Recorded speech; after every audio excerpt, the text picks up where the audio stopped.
Hello and welcome to a HardyGroup podcast. Today on the podcast we have Dr. Nick Coatsworth, who is the Deputy Chief Medical Officer for the Australian Government Department of Health, and Kevin Hardy, who is the founder of HardyGroup. We pick up the conversation with Nick responding to the question why Australia has been so successful in responding to COVID. Enjoy. I think even with the challenges in Victoria, we're still well placed comparatively. Yes. I think the highlights have been that we've been able to provide the severely unwell with the care that they've needed when they've needed it, which means that the mortality rate overall is low compared to the rest of the world. The COVID's going to punch holes anywhere where your health system is weak, and no system is perfect. Yep. So it just gives you the opportunity to learn about where we need to improve. And I've said publicly before, I think notwithstanding it's a federal responsibility, but I think the aged care as a general concept is a generational thing that we have to improve. There's just elements as the community that we have to. At the end of the day, we've accepted this for many years, and hopefully COVID will give us the impetus to say no. We actually don't care for our elderly in the way that they should be cared for. We demand better, both from government and providers. So I think that's an important. And then there's a general. I think for all the criticism of did you have plans, did you enact them, so on and so forth. I mean, these influenza management plans have been around since 2009 and prior. Yeah. The AHPPC as a structure has been going on for 2 decades. The fact that we had all these things, and it meant that we were in a stronger starting position than certainly most other federated nations. Yeah. And I think that has been able to overcome some of the natural clunkiness of the federation. So I think positives and negatives, but overall strong embedded public health systems, processes, and plans, and a really strong acute care system. Yes. Yeah. No. Absolutely. And when these once in a lifetime things come along, you have to have a learning approach because you just can't anticipate everything. You have to be that very sort of recursive learning sort of approach. And I guess I think by and large the public's been pretty tolerant of that, which has been good. Yes, I agree. All right, thank you. So the keys to success for in the next 12 months? Well, it goes without saying that the test, trace, isolate has to be superb across all the jurisdictions. But I think the key to that is us being when we use data to make decisions as jurisdictions, that everybody can see that data and that is explained. So all the jurisdictions understand what the other jurisdiction's strategy is, and then they can actually work together. And that is the case to a point. But we don't have. We need a national real-time data collection system that is the same across all the jurisdictions. We don't have that at the moment. Yeah. So that would be an important thing. Excellent infection prevention control in the hospitals, and a focus on protecting the healthcare workers, because 3,000 healthcare workers in Victoria infected is not an acceptable number.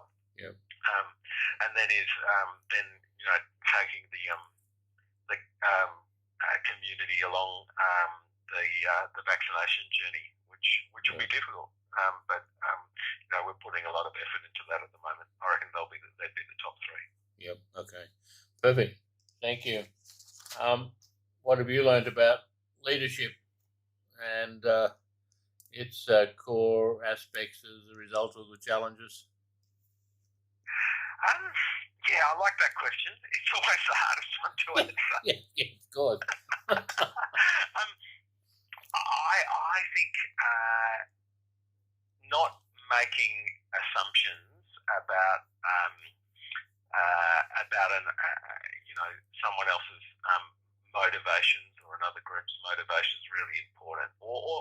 assuming that people are coming from, that's a better way to frame it. Always assuming people are coming from a positive angle of things. They're always trying to do their best. And then if their opinion's different from yours, try very hard to work out where their motivation's coming from. And then if you've got any discord, you've at least got a hope of getting some compromise. So it's pretty simple stuff, but you have to remind yourself all the time, because you get very sucked into. This is going to be hard for you to word. I should try and make it as clear as possible, but you can get sucked into the sort of bureaucratic politics of things pretty easily, and that's the equivalent of going into a hospital and getting sucked into the culture when what you're actually trying to do is change the culture. Yeah. So you got to, as a leader, I reckon you've got to work to your own strengths, keep your own.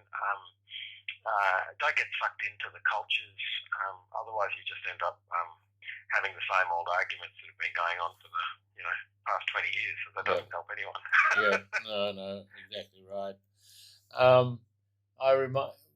You were in Darwin, and I was there when the cyclone was on, and I remember one of the things that was really, I think, valuable for the community after the cyclone was to have someone who was actually in charge, like Stretton was up there, and to provide that sort of assurance, leadership, direction, whatever the words are, but and that as well. So anyway.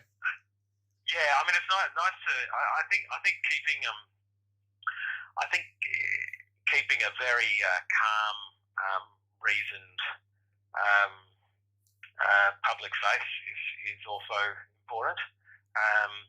So that, I agree. That's probably what without intending to start off on this path, I've managed to slot into that somehow with the media and things, and that's been good, because we've all got different strengths in the chief medical officer's group, and so I think stakeholder engagement and the public face has been a couple of the things that I've managed to bring to it as well, which is good.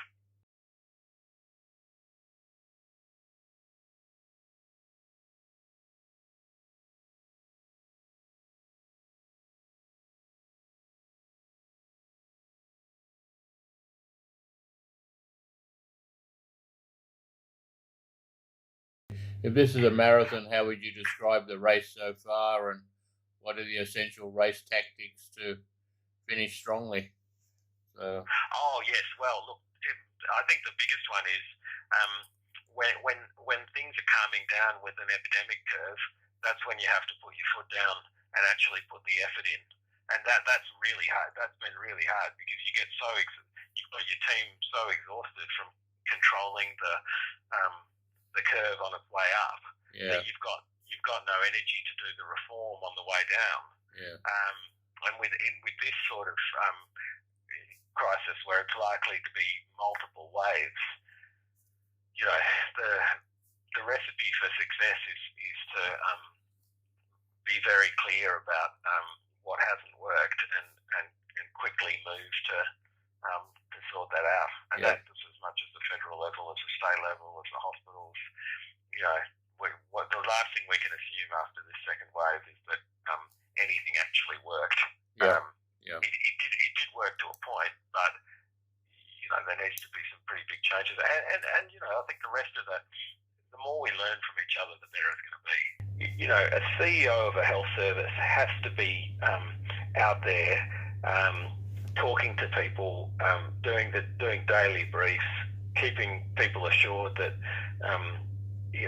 they're safe, that they're valued, that they're not we're not sort of sacrificing them, that if there's a personal protective equipment issue, we're open about it, we explain it. The health system leaders, the administrators and the CEOs need to do their absolute best to stay ahead of that curve. Because again, it'll punch holes in any system, and if there's a gap between your clinicians and nurses and the administrators, it'll punch a hole through that too. Yep, and that's a really good supporting comment around the leadership question as well, because if you are out in front with the communication and there's an openness and transparency, that certainly stops people making up things or worrying about things unnecessarily.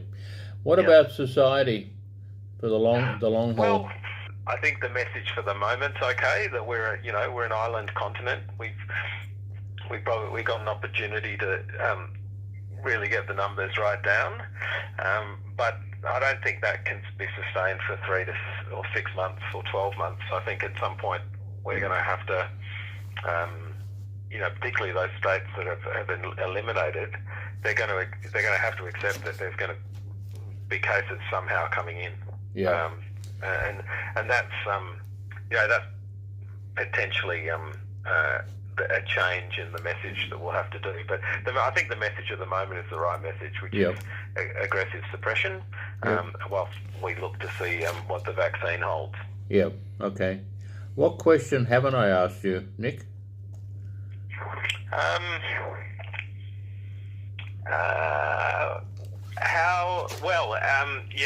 How does the job affect?